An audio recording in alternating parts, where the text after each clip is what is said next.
Guys, mauni ang isa sa ako ang nakita no nga mga pinakamasakit nga mga trahedya or aksidente nga nahitabo before year end. Tulo ka man nagsuon guys, ang nabanggaan og minivan samtang nagdula kini og cellphone sa daplin sa dalan. Ug ang pinakamasakit, driver sa minivan dali ra kaayong nakaikyas.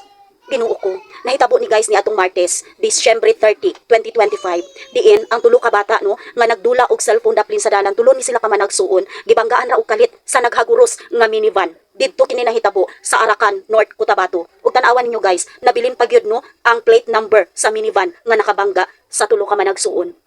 Sakit kayo palandungon tungod kay ang isa ka bata nawad-an gyud sa iyang hinulaman nga kinabuhi. Ug samtang ang duha ka bata padayon pa karong giatiman sa mga doktor.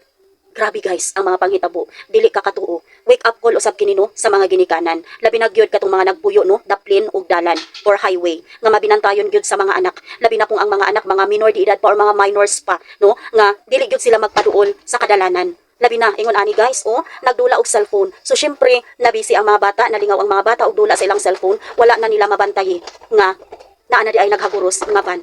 Aksidente man kini guys, apan dili makatarungan nga mulayas ang driver. Unta, madakpa na ang driver ug ang mga otoridad sa North Cotabato or sa Arakan, North Cotabato padayon paghihapon nga nag-imbestiga ug nagpangita sa maong driver. Hustisya para niining mga bataa nga luoy kaayo sa matanan iguraing tawo nagdula og cellphone.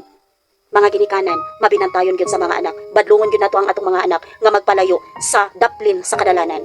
Ug i-safety gyud nato sila kanunay. Rest in peace and condolences to the bereaved family.